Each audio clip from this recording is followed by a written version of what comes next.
Deb Lipsky feels at peace on the farm she shares with her husband John in rural Aroostook County. Deb was diagnosed with high-functioning autism in 2005. Prior to the diagnosis, Deb had lived in relative seclusion in northern Maine for 18 years as a remedy for a world that she found overwhelming. I think when you're an adult, when you're diagnosed, you go through the 5 stages of grief. At first, like, oh, cool, but then you're like, no way. And then anger, as you look back and you realize all the things that were done to you, that were, wrong injustices done to you because of a disability, you didn't have, and doors that were shut. And then bargaining, maybe if I do this, I can get rid of it. And then finally, you get to the point I'm at now where you accept it and say, it's who I am. The diagnosis provided clarity on the challenges she experienced in life and served as a springboard into what would be a rich, purposeful existence. When I was diagnosed with autism, I figured, what do autistic people do for work? And the only one who I knew was autistic was Temple Grandin. So I said, I'll be a famous national presenter and I'll write books. And everybody laughed at me. The laughter subsided as Deb developed a successful career speaking about autism around the nation. She wrote 2 books, Managing Meltdowns and From Anxiety to Meltdown. Deb takes readers deep into the inner world of a person with autism. One question she is frequently asked by parents is, what's the difference between a meltdown and a tantrum? The difference between a meltdown and a tantrum is significant. A meltdown is an involuntary reaction to overwhelming stressors, be they cognitive or be they sensory. Sensory would be going into a store, no offense to Walmart's, like Walmart's, at Christmas time. And all the sensory hitting you. Your brain says too much. Because we have the heightened 5 senses, your senses are always constantly reacting. The smell, the sight, the hearing, everything, that finally it says enough and it just has to run. It's involuntary.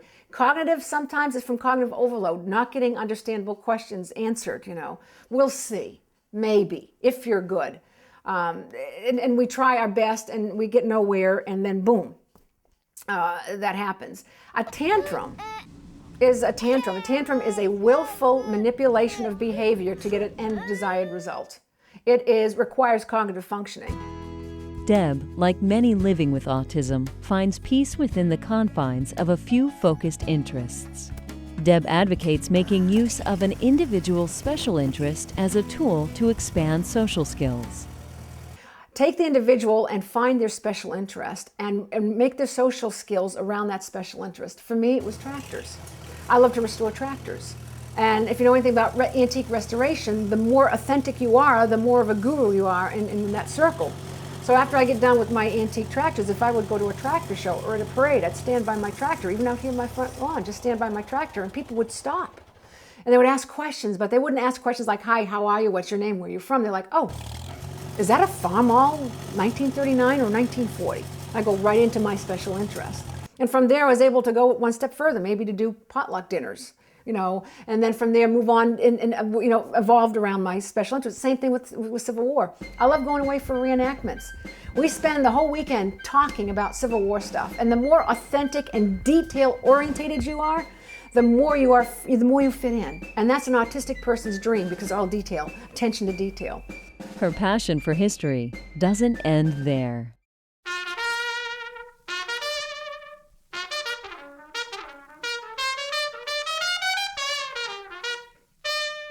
One of my things is I love military collecting. I have a very large military World War II, World War I, and a Vietnam collection. I've collected military things since I was a little kid, since I was 3 years old. I really had a fascination. My mom couldn't get it out of me. I wanted toy soldiers. I got a collection of antique G.I. Joes that I played with because I couldn't stand Barbie. Barbie made no sense. She didn't pose as well as G.I. Joe. G.I. Joe, 52 bendable poses. So, and then my military collecting, just at an early age, I started buying and collecting, and I developed a very huge collection.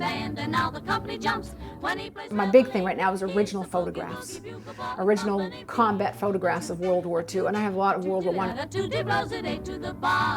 That is a very special interest to me because I'm a historian by heart. I love history.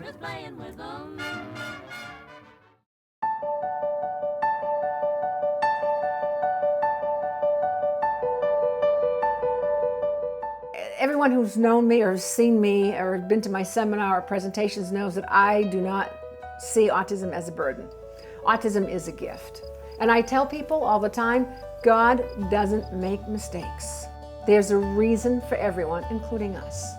And the gifts that come with autism are so numerous. And I say to the parents of those kids that are severely autistic, that are severely, we'll call them handicapped, those that will never be able to be independent, those that will never even be able to be verbal.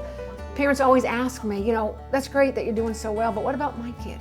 What's the future for my child that has these severe limitations that will never be independent? And I say to them is that everyone has gifts, including these kids. And these kids that sometimes that are so severely disabled are here to enlighten us. Their purpose is to teach us. And when I have worked with individuals who work with severely handicapped individuals, you'll see how much richer they are and how much better appreciation of life they have, because the simple things mean so much. And for the nonverbal child who learns to use the PEC system or who learns to use the Dynavox, amazing capabilities. Amazing capabilities. I'm not seeing the limitations. I am seeing the ability of autism to be able to override such severe limitations of not being able to communicate verbally, but yet find an alternate way. Again, thinking outside the box.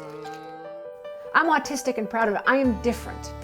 And I embrace it now, and I'd ask all autistic individuals to embrace who you are, feel good about yourself. Who cares what other people think? We know how we feel, and we're always taught when you're in public it'd be this way. Just be who you are and be comfortable with who you are, and screw the world.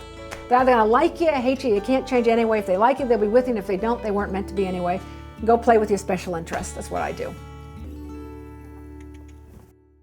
Learn more about autism online. Visit www.mpbn.net/autism.